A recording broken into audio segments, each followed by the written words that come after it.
Okay, good morning, everybody. Thank you for joining us for the Western Michigan Project Management Institute May breakfast meeting.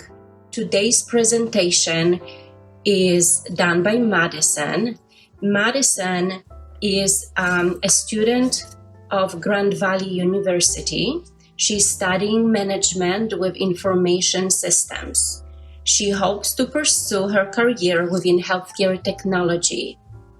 So if you guys know of any internships that you like her presentation, you know of any internships, make sure you contact her directly, or you can contact her through us. You know, there is a contact us option on Western Michigan PMI. Just send an email, or I'll put it actually a question in the survey if you know of any internships, to let us know. Today we will be discussing, she will be discussing the generational differences between her generation, Gen Z, compared to previous generations. So I think that's a very interesting topic. And Madison as well was part of the project competition, where students from different universities in West Michigan area were creating a project that was just concluded late April. And they will be sharing presentations. The deadline to receive those presentations were today. So we are hoping to share this with you starting next week. So Madison, if you want to take over, let me make you a presenter and we'll start from there. Great. Thank you so much, Kinga. Yes, so I am Madison Deiter. I am going to be a senior at Grand Valley State. Like Kinga said, I'm studying management with information systems. And I got involved with Project Management Institute from the class that she was discussing, where we were put into a competition with other universities. This year's task was to create a plan to impose a new project management school. So we were given the hypothetical, if Grand Valley, for example, were to open up a new project management school, what would it look like? How would we begin the process? So a little bit of background about that. I got a message from our management department saying that there were some open seats left for this competition, for this class. And this was actually right when I accepted my internship with Spectrum Health, part of their IT project management team. Unfortunately, that got canceled, but it really piqued my interest to see what this whole world of project management is. And I feel as though I got in great exposure through this. It's really sad in a way, because Grand Valley doesn't have any project management affiliations, even within Seidman School of Business. So to kind of be thrown off the deep end a little bit, but at the same time, I feel like that's how you learn, right? So it was a great experience. My teammates were amazing. My mentors through PMI were great. My professor was great, very supportive, which led me to meet Kinga and led me here. So today I'm going to be talking about Generation Z in the workforce. More specifically, what we want our future employers to know, maybe some differences between my generation, Generation Z, to Millennials, even Generation X and baby boomers, because we are all still in the workforce together. So Generation Z in the workforce. So to start off, who is Generation Z? Generation Z are those born between 1995 and 2010. And there are a lot of conflicting articles discussing where the cutoff is. I know, for example, a lot of my colleagues and friends like to claim they're millennials, but in reality, we're all Generation Z. And a really important fact is that in the next 5 years, Generation Z will become a fifth of the working population. So I know, for example, a lot of my friends or classmates who are going to be graduating, they are entering the workforce as of right now. So you will probably see a lot of us entering the workforce slowly. However, there are still a lot of us who are maybe even in high school still, since there is about 15 years worth of people within this generation. So you will be seeing a lot of us in the near future.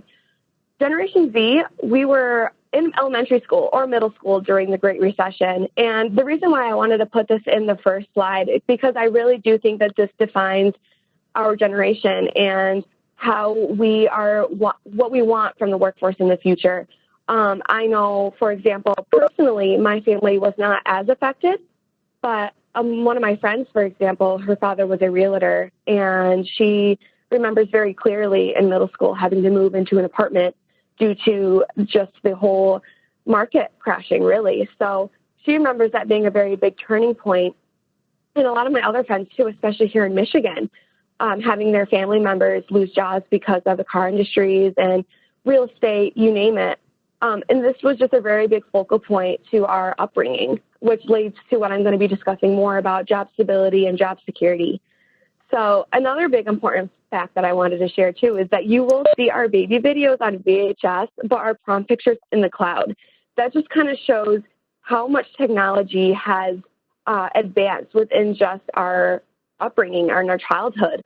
I know, for example, for me, there are still actual physical pictures of our baby pictures, but now they're all on iPhones and in the cloud and on Facebook. So this is another big thing, too, is that, you know, we are a generation that grew up with the technological boom. I know when I was in sixth grade is when Facebook just started to become very popular, and the iPhones are just started to become very popular, too, in middle school. So we really were indulged in this from a very young age, just how advanced and how fast our technology is moving. So I just wanted to share that kind of perspective with you. And I really found this infographic to be very knowledgeable because I find it to be extremely true. One thing that I want to highlight within this infographic is that 76% of us are worried about the planet. And I can mark that to be true as well. This is also another huge focal point of our generation. We realize that this is going to be a problem that we will have to figure out ways to solve, to troubleshoot when we are in the workforce. And this is something that is also extremely important to us just because we can see before our eyes just how big of an issue this is going to be and how big of an issue it already is.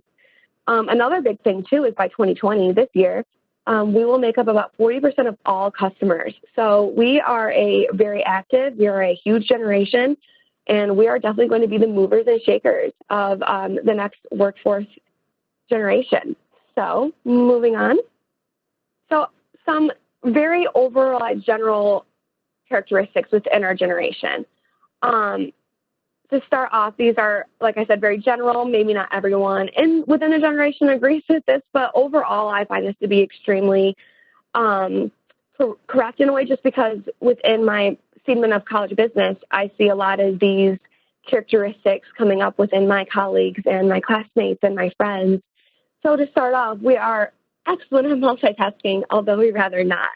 And to explore that a little bit, you know, from the moment we wake up, we are checking our phones, maybe even checking our emails and social media accounts. We are already on the go right when we wake up in the morning.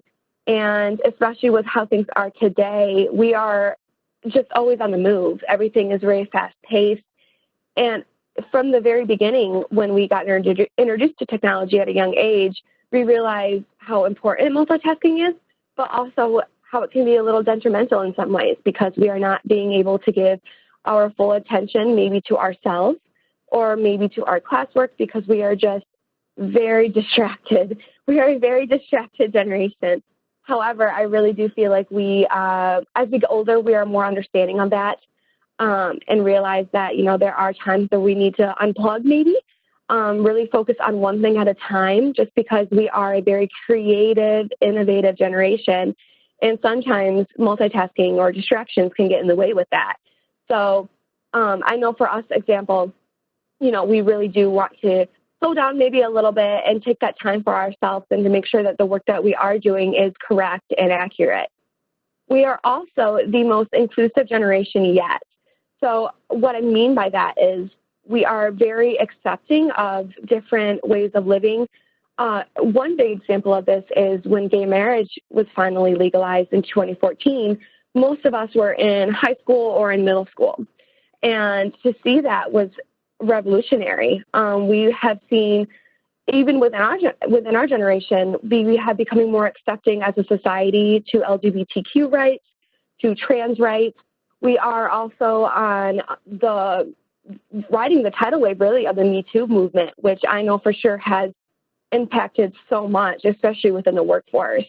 And when we actually, all of us enter the workforce, we will be seeing, I believe, a huge shift of how we communicate within our organization of what is right, what isn't right, and making sure that maybe more historically disadvantaged groups have a voice, and making sure that they are a part of an organization within the organization that makes them feel safe. I think a great example of this is actually within Deloitte. Deloitte has a great presence in one of the clubs that I'm in through Grand Valley State University called Enterprise System Student Union. So what we do in ESSU is meeting with corporations around Michigan to talent seek, as well as what they are doing within enterprise systems. And one big thing about Deloitte is they have a group within their organization for women in computing. And so that is important just because you have these informal groups within a formal group setting, which leads into this more inclusive spirit. And, I just think that's a huge point of our generation too, is we see teams specifically allocated for diversity management. And actually, I was in a class last semester dealing specifically with managing the diversified workforce. And, if you think about it, in 20 years ago, I don't know if that kind of class would exist. We are just becoming a lot more open. We are able to communicate about things that make us uncomfortable. And we are slowly seeing a advancement in how we accept everyone. And I just think that is a great thing about our generation, is that we really are the movers and shakers in this. We are able to empathize and sympathize with more historically disadvantaged groups in America. And a lot of things that you will see if you look up what is Generation Z or who is Generation Z, you'll probably see a lot of things to do with entrepreneurial spirit. And what I mean by that is you see a lot of the explosion of gig economies, for example, with Uber and Lyft and these grocery shopper delivery apps, is that you're able to kind of be your own boss. You are your own independent contractor. You also see this with Airbnb. It is really this entrepreneurial spirit that has really exploded within the gig economy. And I know, for example, a lot of my friends really take advantage of that, by delivering groceries themselves or maybe getting into the Uber or Lyft scene. We really like to grab the bull by the horns as far as that and make something our own. I know if you ask a lot of Generation Z students right now, especially, what do you want to do with your future? What do you see yourself doing after college? And a lot of them will say that they can see themselves owning their own business or owning something that they are proud of that they created. And like I said, I really think that coincides with the gig economy that we're in right now, but just how easy it is to start up something new, to start something that can make you money. We are very good at capitalizing on things like that, especially with social media apps. It is very easy to make money from these. And I think that just goes in with our entrepreneurial spirit. We are very keen into making something and creating something on our own that is self-sufficient. And always plugged in, this kind of relates to my first bullet point about multitasking. Like I said, when we wake up in the morning, it used to be you go and get your news, the newspaper, the physical newspaper, and read what's going on. But now it's you check your Facebook, you check CNN or whatever news source you like on your phone. And it's usually done right when you wake up in the morning. So we are plugged in from the moment we wake up to the moment we go to sleep. And I think this has its advantages, but also has its disadvantages. I think it's played into maybe making us more distracted or impatient in a way, but also it gives us the ability to literally stay connected with people that we might not see on a daily basis. So, and this also leads to my last bullet point on this slide, is being self-aware. And what I mean by this is, we are a generation that takes our mental health very seriously. And I think with the rise of social media, with image issues, especially with young girls, we are able to see kind of how social media can be problematic in some ways. And being self-aware of that is extremely important. I know for a lot of my friends, for example, they are really big into meditation or mindfulness. We are more apt to see or seek therapy more so than I feel of other generations, just because, like I said, we are becoming as a society more involved, and we are advancing in a lot of ways, making, like I said, some tough situations, some tough conversations in the open. And we are able to, as a generation, realize maybe where we need some help and to seek professional help when needed. Because it's just become more open. It's not as stigmatized anymore. And I know I'll get back into it in later slides, but the self-awareness and the self-care movement is here to stay. And I know for a fact that workplaces will want to, if not need to, take advantage of these new ways. So, like I said, I'll be getting into that later. So we're going on to our next slide. So Generation Z compared to past generations in the workforce. To start off, I found some really cool, another kind of like infographic with compared to Millennials and Gen Z. So as you know, Millennials are our predecessors here. And I find this to be very interesting, compared to what Millennials and Gen Zs like and dislike as far as work, communication preferences is a big one too that I found to be very interesting. Text messages compared to images, optimists compared to realists. And the focus point I really want to get into as well, just because what I said in the very beginning of the Great Recession kind of being a focal point of our generation, it has made us more realist than optimists, maybe more so than other generations. We are able to see the black and white of things more so than others. And the very last one on this top left picture is flexible stability, which I will get into more as well. So flexible stability is something that might seem like an oxymoron in a way, but it's something that is extremely important to our generation, especially when we are going to be entering in the workforce. And this bottom one on the bottom left just describes, the first one is supposed to be baby boomers. The second one is supposed to be Gen X, and then you have us, Gen Z. So if you look at the adjectives that they describe, I personally feel like they're spot on. I hope this doesn't offend anyone from past generations, but I know for a fact, speaking from my generation, the aspiration of security and stability is just spot on. So getting more into what I have to say about Generation Z compared to past generations is we really do strive in a fast-paced environment. And that just goes on to say how fast technology is being revolutionized and being utilized in the workplace. We are always, like I said, always on the go. And we find ourselves to get bored if we don't have something that we are looking forward to or something that we are working on. We are always wanting to get something done in a sense. So we really do strive in a fast-paced environment.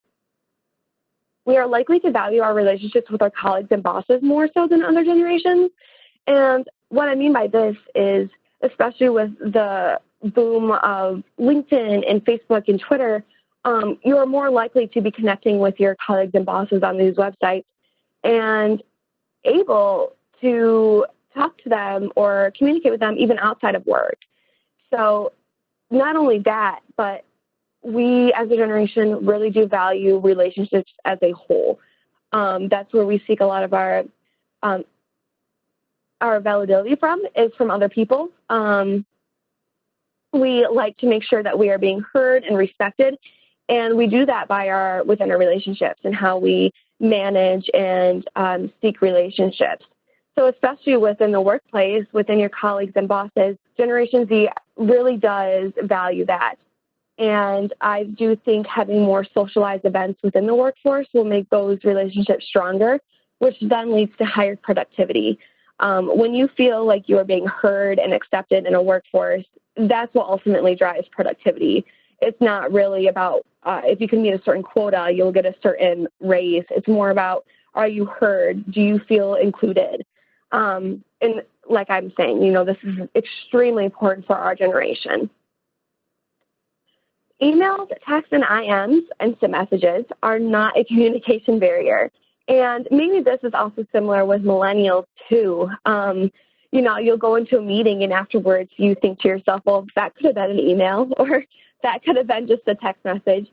And it's true. Although we do value these relationships, there are some things that we can realize are more efficient than others.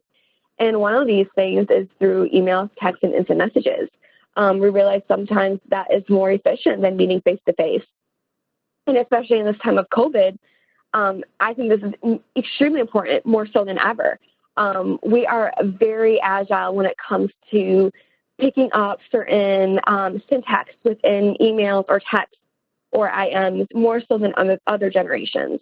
For example, if we receive a text message, we are more likely to kind of dissect what is their body language like if we were to be talking in person. Do you think that they would be open or if they'd be a little more closed off? We're able to really measure the seriousness within people's text messages or emails just through if they use periods or not even, or exclamation points.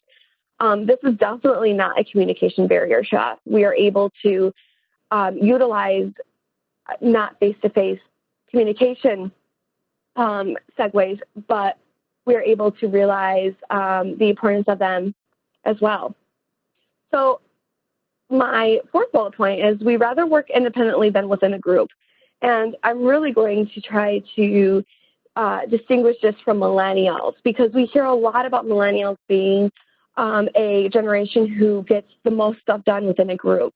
We even see this with workplace layouts now. Everything is wide open. You go to tech hubs like Google or Facebook, they pride themselves in having a very wide open workplace. Whereas, if you go back to maybe even a little bit of Gen Z or baby boomers, cubicles were the thing.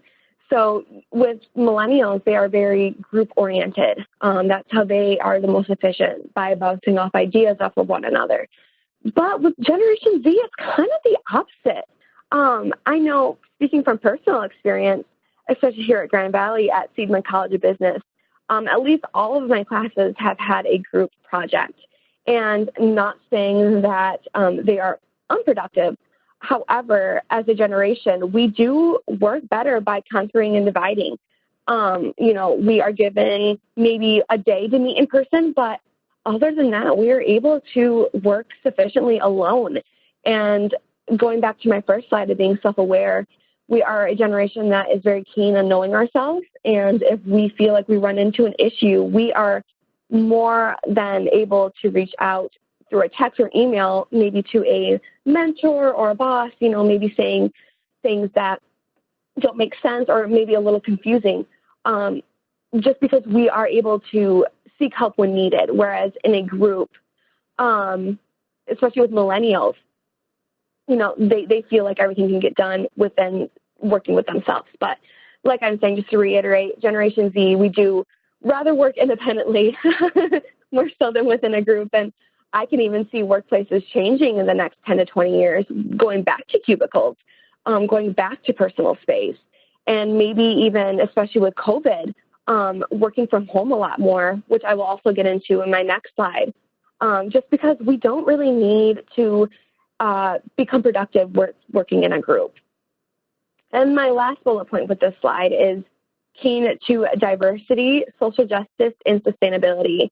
So as I was saying in the beginning about diversity and being a very inclusive generation, there are some other things that we are extremely passionate about too.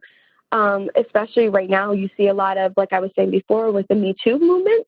I know for a fact in my classes, even at Seidman, it has come up a lot.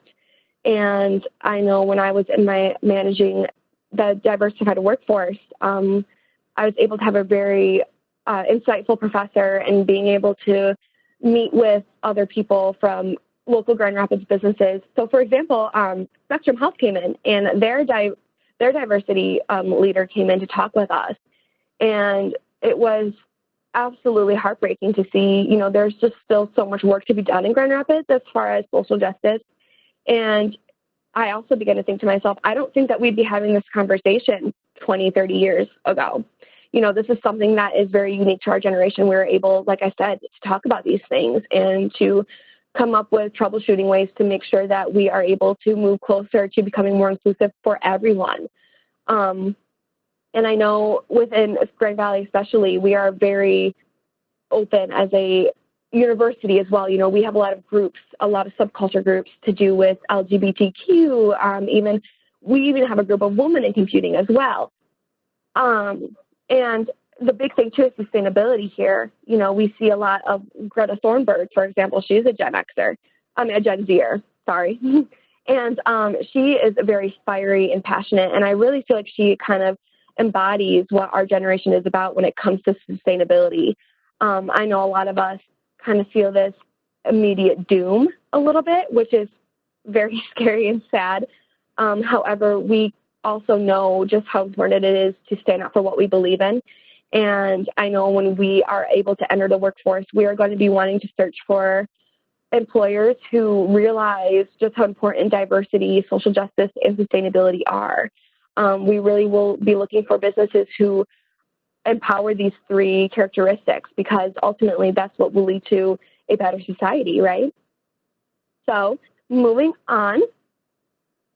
Lastly, what we want employers to know, and I feel like this is the most important slide here that's relevant. This is what we hope that our future employers will not take for granted as far as what we are as a generation, how we will be able to work more efficiently.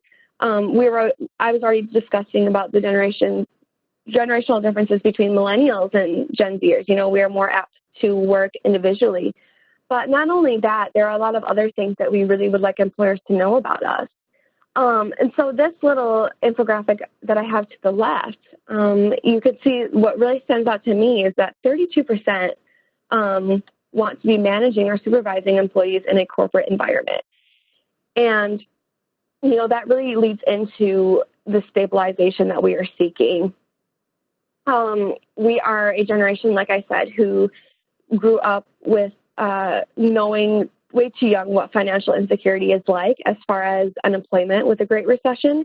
And I feel like now, since we are able to be adults, we just want job security and job stability. And we see that managing or supervising employees in a corporate environment is that stable answer. So my first bullet point, talking about versatility, we can work at home or an office setting. And like I said, this is extremely important. I think nowadays, when we are seeing this kind of work at home revolution finally starting with COVID-19, I really can see ourselves within the next, even a couple of years from now, not having a lot of employees at one spot at one time. I know I was listening to NPR yesterday, and Twitter is actually thinking about having most of their employees work from home now. I think that just goes to show that we are very versatile. We can work in an office setting, but we can also work at home and still be efficient, maybe even more efficient when we're able to, like I said, do our own thing and checking in with people when needed. We really want to be a part of a cause or a movement. And, you see a lot of these social justice warriors. A lot of them are Gen Zers. We are very passionate and fiery, like I said. I know a lot of my friends are vegans, and they have that be a part of their identity. Animal rights, for example, is another big thing about our generation. We like to see, to grab something that we feel like we can make better. For example, animal rights, Black Lives Matter, these movements where we can feel like we can get behind in a social media way, but also showing up to capitals and participating in things like the Women's March. A lot of them are Gen Zers. I really feel like we are living in another socially revolutionary time as far as not just technology, but how we interact with people and what is okay and what is not okay. And I think that businesses especially can take advantage of this, because if you're able to sell your business or your organization or even your work culture as being very passionate about something or another, whether that be the environment, if your workplace is more sustainable than others. I feel like if you're able to really market that to Gen Zers, that's going to be a huge advantage for you. We really do want to be a part of a movement or a cause, especially when we're working. We want to be able to say or be proud of who we're working for, that they are really trying to limit their carbon footprint, or they are funding groups or events that are helping disadvantaged people in their community. That's something that we find to be extremely important. And that leads into my next bullet point, the importance of sustainability. I know, for example, I had an interview with Herman Miller before I accepted my what would be my internship at Spectrum. And I thought that their recruiter did a great job of stressing how Herman Miller, for example, is what they're doing as far as sustainability, the initiatives that they're taking, and how he was able to express that to me within our first phone call. It stood out to me then, and it stood out to me now. And that's something that I'm also very passionate about as well. So, for example, in the future, if I'm able to have another interview, I really do feel like the question of sustainability will come up. You know, what is our organization, or what is your organization doing to help communities as far as sustainability? What actions are you implementing? What rules and regulations are you following? Because ultimately, like I said, this is going to be our issue. Gen Z, maybe. Gen X, maybe this will be what they'll be experiencing at maybe a retirement age. But ultimately, I think we will be starting to see a lot of corporations, especially, having to change a lot faster once our time comes to be in the workforce primarily. And lastly, talking about job security. I really hope that this is something that sticks out most in this presentation, is how important job security and job stability is to us.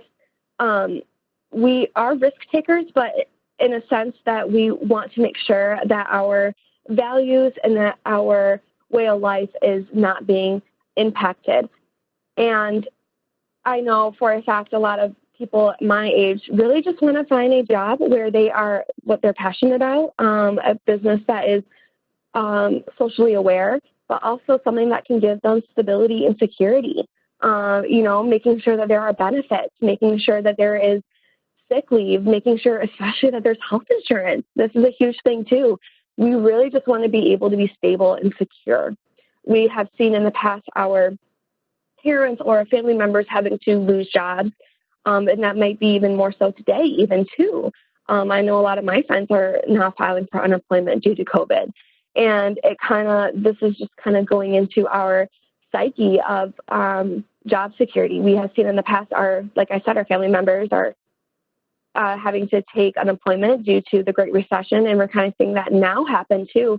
And it just plays into more so how important this is to us. We just want to be able to keep our head afloat. And right now, especially, we are kind of seeing that dismantled and leading into more anxiety. But ultimately, we are just looking to have an employer who values us, values our loyalty, and gives us the security that we need, as well as making sure that they are being as sustainable and as socially aware as possible. So that was my quick little presentation. I hope that it was informative. Maybe you know some things that you didn't before, or some differences that really stuck out to you. But ultimately, yeah, there are some differences between us and even millennials. I know even in social media, a lot of people like to claim that this younger generation like me are millennials, but in fact, we are not. There is a lot of key characteristics that are different between us and millennials, and even my dad's generation, for example, of Gen X. And the more that businesses want to be able to understand us, I think the more that they can take advantage of it. Because, like I said, we will become a fifth of the working population soon, and you will be seeing a lot more of us in the near future. But other than that, thank you so much for listening, and thank you so much for taking the time out of your morning to come and hear what I have to say. It meant so much to me, and I'm so fortunate to be a part of this organization that wants to hear voices and wants to hear different inputs. I'm so thankful I found West Michigan's Project Management Institute chapter. So thank you again so much, And I don't know if Kinga, you're still on the line? Yes, I am. Would you be able to share your information? If Yes. anyone would like to contact you, you can put it in a chat. Yeah, okay, not a problem. I can escape from this real quick and open up our chat room real quick. But yes, I can share my LinkedIn, my email, as well as anything else too. Let's see if I can try to find the chat. That's okay. Don't worry about it. We can also post it. Okay. Alex, could you grab her email and send it in a chat? Cindy was asking if you mentioned women in computing. Is this something that is open to everyone, or is this really just for the Grand Valley students? Yeah. So actually, like I was saying, a lot of organizations are implementing this, but as far as Grand Valley too, we do have our own Women in Computing Club or organization. Since I am a part of the management of information systems, it's kind of like a hybrid between technology and business. So unfortunately, I don't know a whole lot about it just because it's part of the computing of information systems at Grand Valley. But as far as I know, it is open group. I know one of my professors was very involved in that. And yes, it's very inclusive. It's for pretty much any woman who's at Grand Valley who's interested in coding. It doesn't necessarily even have to be your major.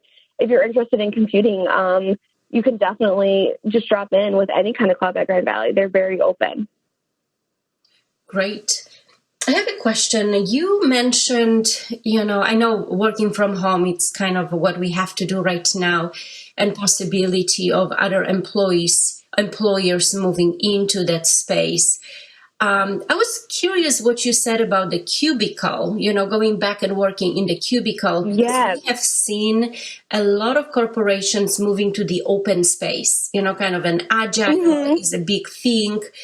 So it was very interesting for you to say that you see it more going back to the cubicle versus what the companies are trying to do right now, kind of leave the open space for everybody. How do you feel like that it's more individually? Yeah, so I know even if you just look up pictures of, just stock photos of Google or Facebook or Twitter, they really do, like you're saying, this really wide open layout. But I think it goes into just how we communicate as a generation. Like I said, that we are just more independent. We really do value our personal space. And I don't know exactly if it will go back to cubicles, just cubicles in general, but more of just having your own space. And I, of course, businesses are working so hard to try to revolutionize their workspace to make it more open. But, like I said, I can see it going back to having more structured silos, within your workplace. But just because, like I said, that's really how we like to get work done, how we are more efficient. And also just to do with COVID as well, with social distancing and trying to have your own space. I can see it coming back for sure. Sure. Does anybody else have a question? I don't want to take over Madison's time if you guys would like to ask more questions. I had just a little bit more question on. I had a few of them. You answered like 5 or 6 questions I came into this with.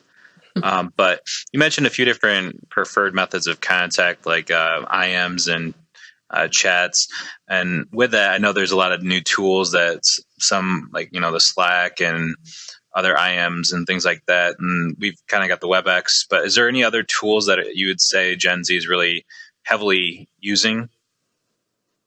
Yeah, so I know I should probably get into this more too. I had one of my computing classes use Discord a lot.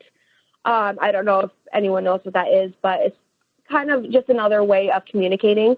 It is also university affiliated. So pretty much you go in there and you're able to have a username just like you would with any other social media site, and being able to communicate in there as well. That's just one of many. I mean, I know a lot of my friends like to use Snapchat, for example, to communicate, not even text messaging. And I feel as though if businesses were to capitalize on that, making their LinkedIns more friendly too. I know that's what we're trying to work with within my organization, Enterprise System Student Union, trying to make sure that we have all communication lanes open, whether that, like what you're saying with IMs or text messaging or social media. But yeah, Discord is one of those things that is becoming more popular within my generation, especially within the gaming or computing side of things. But yes, I can see LinkedIn messaging and those kind of things becoming more popular too.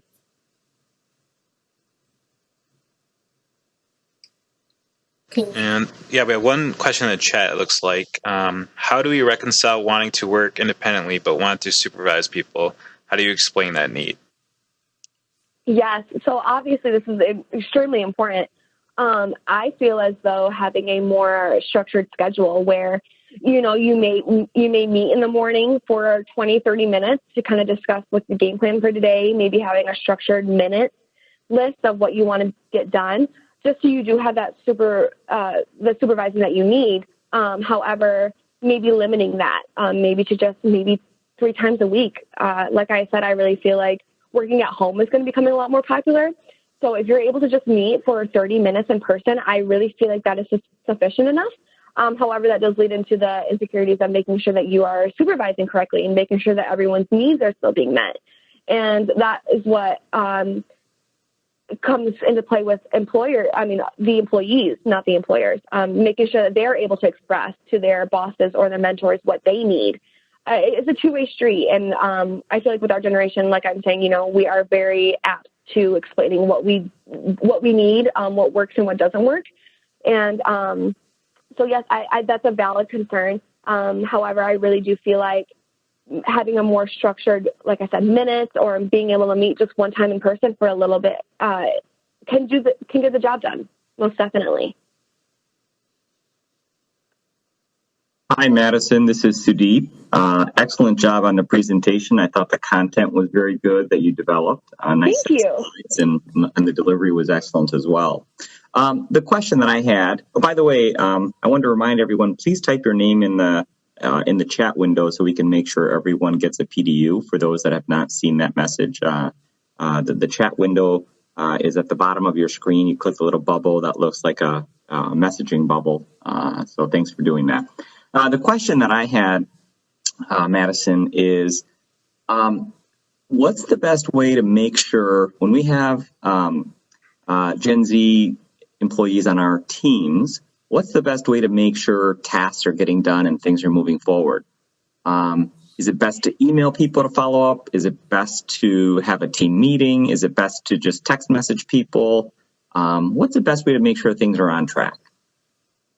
I think all of those are great answers. I also feel like, especially within my work with, specifically in my major with, I work with SAP ERP. It's an enterprise resource planning system. We work with checklists. Do you have this done? And if so, you can move on to the next part. I think checklists are another important thing too. And those can be sent, like what you're saying, through emails. You can even have them be in person too. Like this is your structured list of things that you should be getting done. If you have any questions, making sure that communication is accepted and wanted, even if it's maybe constructive criticism in a way, just making sure that we are all able to communicate, whether that be in person or online too. But yes, I think that's a valid point. And I feel like all of those areas of communication that you listed they are important too. I find a really good response rate when I text message people. It's quick. Yes. But yes. It's asking my boss for a Mac because it's hard to then pull out your phone and message somebody when you're working. I have like Microsoft Teams and things that's becoming more prevalent. But I find messaging is just a much better way of getting hold of your generation. But it's tricky because you want to document stuff in email, and so you lose that, and then our at least at my company, after 3 weeks, your Teams messages go away. The history is lost. Thanks to the legal folks. So anyway. No, I also feel like that's a very crucial point too. I know when we're working in groups in my university in a classroom, the first thing we do is grab everyone's number and start a group chat. just so we're all connected. That's literally the first thing that every single group has done. But yeah, it does lead into, for legal reasons, for legality reasons of communicating, making sure that everything is recorded. Because, some chats do disappear. And I feel like maybe that's something that I can see changing too, is having a more casual way of communicating, but also making sure that it records everything. Because I agree, I don't really feel like text messages do a great job of making sure that everything is, for a business aspect, making sure that everything is recorded like it should be. I know what you're saying with Microsoft Teams. Right? Yeah, at the end of the day, I always say, I just need progress. I just need to know that it's happening. Right. Forget documentation. Exactly. And then when we get to a critical milestone, I try to document. So I've been able to move fast with Teams, but it also comes at a cost because I'm sitting here, my thumbs hurt. I got arthritis in my thumbs, I feel like. So, I don't know how you guys do it. Right. I'll stop with that. I'm sure there's other questions. Yes, no, that is true. I feel like we're going to be a generation full with arthritis in our hands too. Some carpal tunnel is already coming our way. So, but yeah, that's another thing with our generation too, is that we need to be more open with as far as making sure that even if we are communicating through text messages, what we are communicating is being heard. So yeah, I agree. That's maybe even a weak point of our generation too, making sure that everyone is staying in the loop. Hi, Madison. This is Stacy Ainsworth. You did such a great job. I had commented in the feed. I am really sad your internship didn't work out. I work for Spectrum, so we would have been lucky to have you. Really? I actually worked with an intern from Grand Valley last year, so I had a great experience. Just wanted to ask, and you actually just commented on this a little bit, but mentioning like kind of communication style and potentially a weak point of your generation, but wondering like how to find or how you feel like you all can find the balance in working with other generations, because you are obviously a very passionate group, and I appreciate that. And I think you're coming into a workforce of a mixture, right? Of like, you've got your millennials, you've got your Gen Xers, and how do you become malleable to the styles of working of those that you might be encountering? Yeah, that's a great question. I know, for example, there is even some, I think this is normal too, the disparities between the older generation and the newer generation. But I feel like our generation, in this specific case, we are able to read a room a lot better. We are able to see what works and what doesn't work as far as even communicating with different people. I know, for example, even at my university, I've had professors who are probably about 6 years old, but I've also had some who are still, working, who are like 30s and 40s. And just knowing how to communicate with different generations is something that I feel like we're very good at. I know, for example, one of my professors did not do emails. You had to go to his office hours. But I feel like, as a generation, we were able to just go with the flow. A lot of my classmates, we didn't complain. We just saw him in his office hours. And being able to adjust and be molded when needed is, I think, something that our generation does a really good job at. Okay, thank you, Madison. Please read the chat messages. There is a lot of compliments for you for an awesome presentation. I do not see any more questions. We have a few more minutes if anybody would like to ask a question. If not, we can finish the presentation for today, and you do still earn 1 PDU. Okay, thank you, everybody. Thank you very much for joining, and hopefully we'll see you in June.